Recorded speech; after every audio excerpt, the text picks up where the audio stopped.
Greetings, YouTubians, and welcome back to Wayne Sharp World, where today we're taking a look at the Brian Brown Knives Yeager. Now, before I go any further in this review, I'd like to thank you guys for tuning in today. If you like what you see, please do me a huge favor, hit that subscribe button, follow along, and I will continue to bring you guys the content. Now, let's take a look at some specs on this knife right here. We have an overall length of 7.65 inches with a blade length coming in at 3.25 inches and a cutting edge of 3 inches. We have a close length of 4.4 inches and a handle thickness of 0.51 inches with a handle width coming in at 1.02 inches. The blade we're working with here is M390 with a blade thickness coming in at 0.15 inches.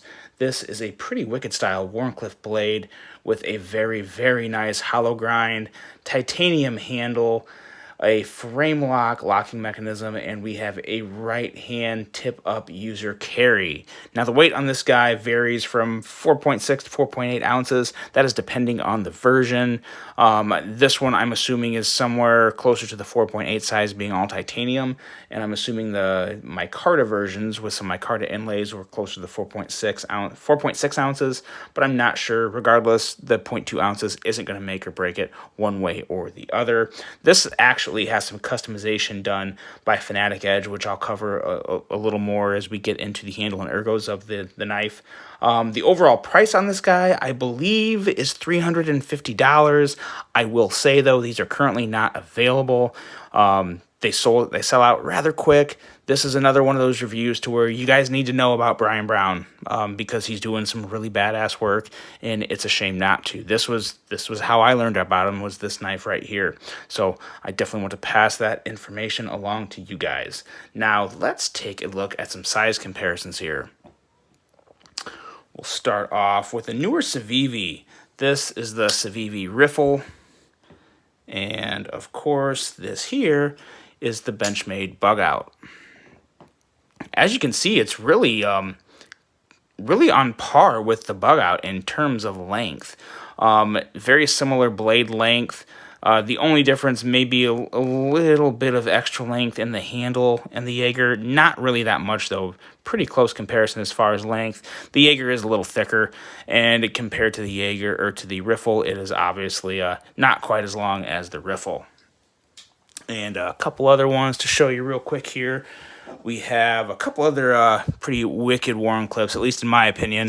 This is the Spyderco Yojimbo 2, as well as the Weesnex Mini Buster. Another good, the Mini Buster's been a good comparison knife lately between the Axon and now this Yeager. Kind of similar handle profiles, just, a little shorter and, not quite the same, but I guess somewhat relative lines. I don't know. I kind of see some similarities. So there you go. There's some size comparisons. Now it is time to talk about this blade right here, and it is absolutely an extremely wicked Wharncliffe blade, but it also happens to double as a laser beam, if you didn't know, because this guy here has a behind the edge reading of 13 thousandths, and that is paired with a pretty stinking epic hollow grind. This is the best way to show it to you guys. Look at that.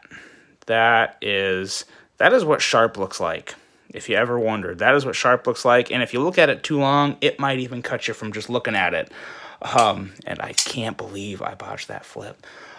Very sleek lines in general, all over the knife, from the blade down to the handle. Very attractive lines, as well as a perfect cutout on this guy here. We're going to talk more about that when we get to the action, but one thing I do really like about this cutout that is kind of more just an aesthetic thing, but if you notice the angle of the front of the blade up here, how it's just, whatever degree that is, it's exactly the same as the cutout. I really appreciate that. That's a very close attention to detail you get there, and it just makes the blade look even better, because he could have just put a square there or a rounded rectangle or God knows what, but no, Brian went a very good, very detail-oriented route with this knife, and I really love the lines pretty much all over this knife. And lastly, I really love the blade branding, because there is none. This is a completely sterile blade. All you see are the beautiful grind lines, and, well, that that little hair that's in there that we'll get out of here in just a second, but it looks absolutely fantastic. This is my favorite type of blade right here. A satin finish. I'm fine with the stonewash finish too, but these satin grind lines just look fantastic.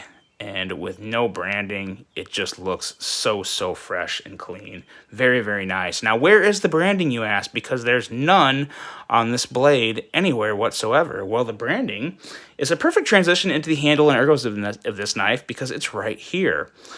You have your Brian Brown Knives logo right there. And I personally absolutely love this. I don't recall seeing this on a lot of other knives, so it's very new to me. It's different, but I also see that as kind of a show of confidence from Brian that he doesn't need to billboard all over his knife. He's confident that when someone sees this knife, they'll know it's a Brian Brown Yeager, and the design will speak for itself. So at least that's how I see it. If by chance what I'm thinking is correct, I definitely obviously agree with him. This is definitely a design that isn't going to slip my mind because it really does stand out. It stands out, it has good character, and it's just a very, very badass design. As for the ergos themselves, they're really good. I really do like the ergos on this knife. It's right in that very, very happy spot for thickness for me. It just feels very, very good in hand. The cutout, not really a cutout, but this little rounded part here feels really good to set your index finger here, and your back two fingers wrap right around the flatter area, and your middle finger just has a lot of room to kind of go wherever it wants. And I really do like that a lot. The internal milling on this guy is absolute Koenig level. I mean, look at that. I think you can see it. Just an insane amount of milling. And usually I shouldn't say always, but a lot of the times you see milling on the show side scale. That's usually the easy one to get to. But when you look here, you see all the milling on the frame lock side, on the lock side of the knife, and it is beautifully done, and it's so much milling. And then if you look up here, there's also a lot of milling up there. There's milling on both sides of these scales all over it, and it takes out so much weight, and it gives it an absolutely excellent feel in hand. Just definitely one of the best milling jobs I've ever seen, and I think second only to Koenig. In all honesty, I don't think I've ever seen a better milling job on the internals of a knife than this one right here behind Koenig alone. And I'm also a very big fan of this pocket clip. It goes in and out of the pocket just fine. It's smoothed on the top, and it's also rounded. It's kind of a subtle roundness, but as you can see right there, there's some rounding to it. So when you hold it in hand, you don't feel, I personally feel no hot spots, no points, no nothing. Very, very comfortable in my palm. And it's also a perfect length. It's not too long, it's not too short, and it just has a nice little design overall to it, to the way it curves into the handle there, and goes very, very well with the knife. Now, a quick little overview of the customization on this knife, because basically this show side here originally looked just like this lock side here.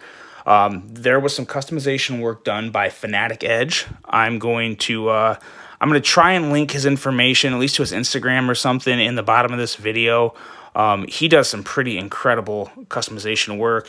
This right here has the texturing on the titanium, as well as the gunmetal Cerakote on the screws, as well as the pivot collar, the back spacer, and the pivot collar and back spacer. And as you can see, that really does give it a very, very good contrast of different darknesses of gray. You have the titanium gray, which is very nice, but then you combine that with kind of the satiny finish on the texture, along with the gunmetal Cerakote. It really is just a beauty of neutral colors, I guess. And they all go together very well. Very, very, very attractive, in my opinion. Now, going into the action of this knife, and oh my god, the action on this guy right here is absolutely amazing. The middle finger flicking action is just phenomenal. It's almost in a league of its own.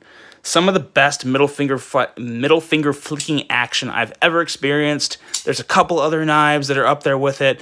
You guys are going to see what those knives are pretty soon in a video I have coming out. I think this weekend you're going to see it.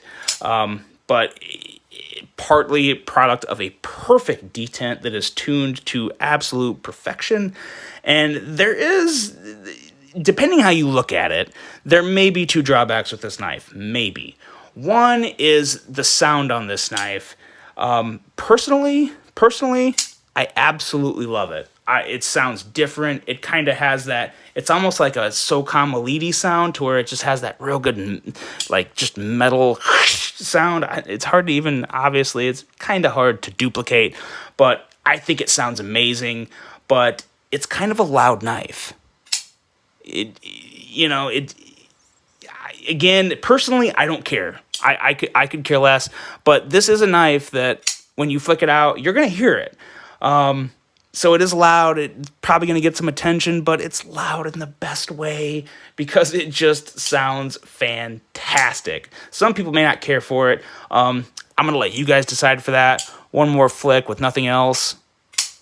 So there you go. Kind of loud, but again, I love it. I don't care. And the only other drawback that I could see being a little more of an issue for some people is the fact that you really can only middle finger flick this. There's no flipper. There's no front flipper. Now, of course, you can pull it out like this, and it works fine. So, I mean, obviously there is a second method, but I'd be really surprised if anyone bought this to be like, oh yeah, oh, this is so good. I'm pretty sure they're going to put it in hand and be like, yes, hell yes. Best middle finger flicking action ever, because it is just ridiculously stupid good. I'm going to stop ranting and raving about that because the action is just fantastic, and it does fall down very well, and you get a very nice sound from the detent too. Very nice detent. You definitely know when it is and isn't engaged. Not a knife you can really shake out, so very, very well built there. Overall thoughts on this guy are extremely positive. I love it. And I mean, I love it like Lloyd loves Mary. It's absolutely fantastic. And if I get any comments in this video of people saying, what are you talking about, Lloyd loves Mary? I don't know what Lloyd loves Mary is. Don't even go there. Don't bring down the best comedy from the 90s ever.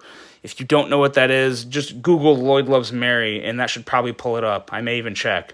But if y'all know what Lloyd Loves Mary is, I guess comment, and I'll enlighten you. But I'm going to be heavily disappointed if you don't know the Lloyd and Mary love story. But for the record, yeah, nothing but good things to say about this. I have no real issues. This is a knife that when it is available again, I will be purchasing it for my forever collection, because it really does just have everything. It brings a very strong level of uniqueness, quality, attention to detail, and killer action that you rarely find for it to be a real complete package in most knives. So if you enjoy middle finger flicking, this is absolutely the knife for you. You absolutely have to try and get one when it's available. Follow Brian Brown on Instagram. I'm sure he'll be updating you as they become available there. And definitely something to keep an eye out for, the Brian Brown Knives Yeager.